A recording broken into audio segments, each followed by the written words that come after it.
Humayun's tomb. Recently the pandemic has left, and then I mean not left, but the lockdowns are being lifted up by various governments, right? So the government is gradually lifting the lockdown things and all due to this pandemic restrictions. This after this pandemic restrictions are brought down, this tomb is being opened for the visitors, so it will give us an opportunity to understand this Humayun tomb. Okay, what are the characteristics of this tomb, and later we'll also look at the Indo-Islamic architecture too, right? Let me show you let me show you the picture. This is the Humayun tomb. See how beautiful it is. Okay, some points about this Humayun tomb. What are the facts that are necessary for our prelims as well as mains?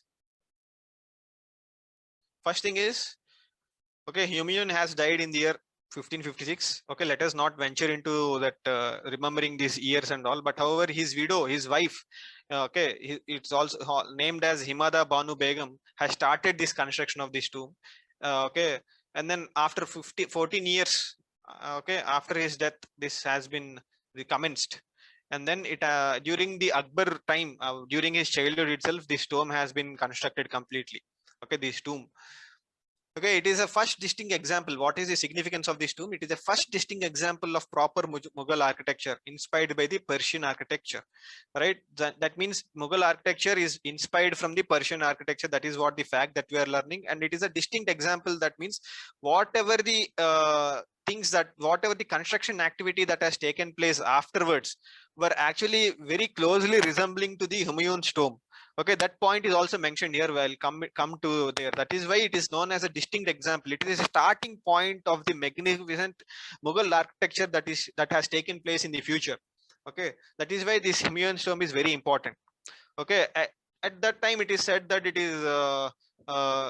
has costed around some 15 lakh rupees, and then the chief architect of this tomb is okay, Miraq Mirza Ghiat, right? Miraq Mirza Ghiat.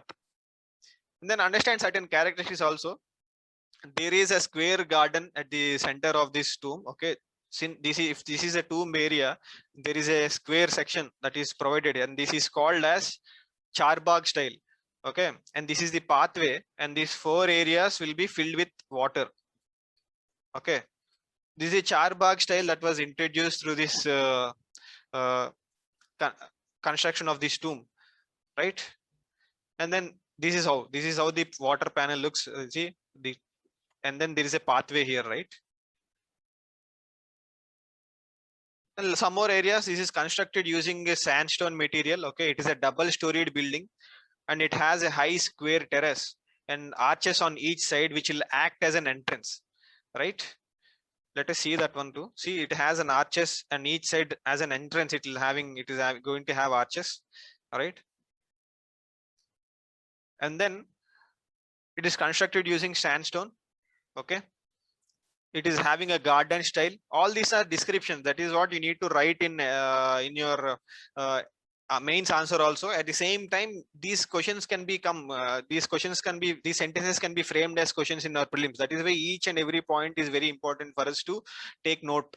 As I said, it is extremely an important example in the sense that all the next architecture that has coming into India were from it has acted as a precursor. This tomb, Humayun's tomb, has acted as a precursor, especially with regard to this Akbar's tomb. Okay, it is in Sikandar, and then tomb of Ghiyasuddin Tughlaq, right?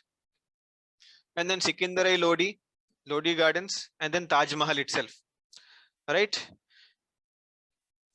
And apart from Humayun, the tomb is also the final resting place of his wife. Okay, Himada Banu Begum was after her death has also been buried there. And then Shah Jahan's son Dara Shikoh and other prominent Mughal rulers, and there are some other rulers also which are buried there. Okay, Humayun stone is not just related to Humayun. The Himada Banu Begum as well as the Shah Jahan's son Dara Shikoh is also resting there.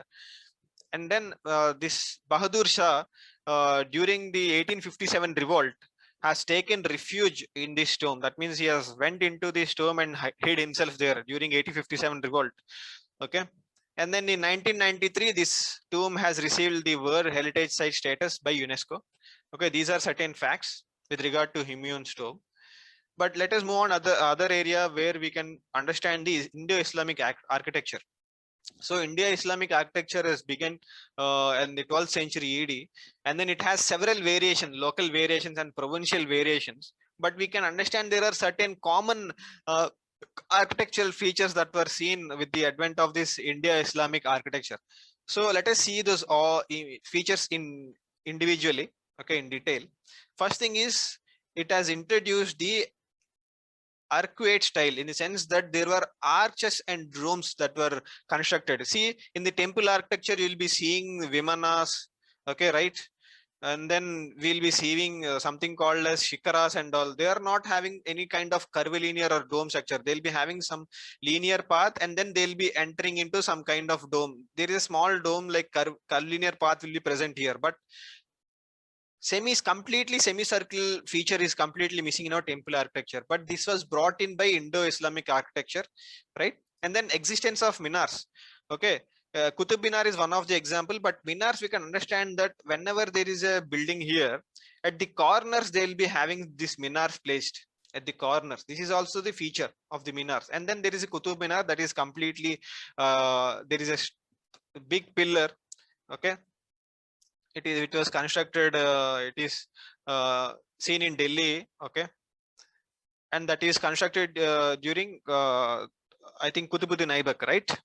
It has started after the Qutbuddin Aibak, and Iltutmish has completed this construction of Qutub Minar. That is, but our thing is to deal with Indo-Islamic architecture in the border sense, not particularly with Qutub Minar. Okay, when the Qutub Minar will comes up in the news article, we'll definitely deal with that in detail. What is the Qutub Minar and how the construction is, what are the things there in that Qutub Minar and all. And then mortar, for the first time, cement and mortar was used as a cementing agent in order to create these arches and domes, right? And then it avoided, this Indo-Islamic architecture avoided the representation of human beings. This is most important thing here, right? Uh, Understand one thing. Islamic rule or Islam religion does not involve in image worship, right? They are not having any kind of image worship. In that sense, they have completely avoided the representation of human beings on any kind of their architecture, right? And the same time, that is the difference with regard to Indian architecture, right? On the temple walls and all, we'll be seeing various sculptures of our god and goddesses, okay, right? And even common people, even animals and all. But however, completely this is completely avoided in Indo-Islamic architecture. And then one more thing is that these constructions are not very rigid or close to each other, but they are very spacious. They are massive, okay, compared to the is in Hindu architecture or temple architecture that we have seen till then, right? And then there is a few important areas. There is a Petra Dura technique that was employed in decorating these huge monuments and all.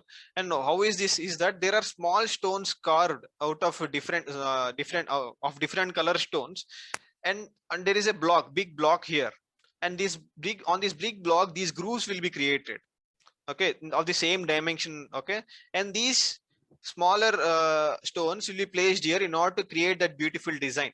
Okay, this technique is called as Petra Dura technique. And then there are several other important features that were added in India through this India Islamic architecture, especially arabesque method. This is beautiful. Arabesque method means inclusion of beautiful floristic designs. Okay, floristic designs. And then calligraphy. Okay, calligraphy means writing of sacred texts or anything, sacred words or something. And then jali work is also very famous. Okay, the windows were provided so that proper ventilation is provided. Okay, the jali work is also a very prominent feature. And then significance is given to the symmetry. You can see the Humayun tomb, right? The proportion on each side is very symmetric, and it is also very good. That is why Taj Mahal is even now considered as one of the wonders in the world, right? The symmetry of the Taj Mahal is so beautiful and significant that the Indo-Islamic architecture is having such what do you say, such kind of technology that they have brought in, that symmetry in building construction has been maintained significantly. And then, as I said previously, the premises itself of this construction, they're having water in their premises with the help of this charbagh style. Okay, this is all about the Indo-Islamic architecture as well as certain features with regard to Humayun's tomb.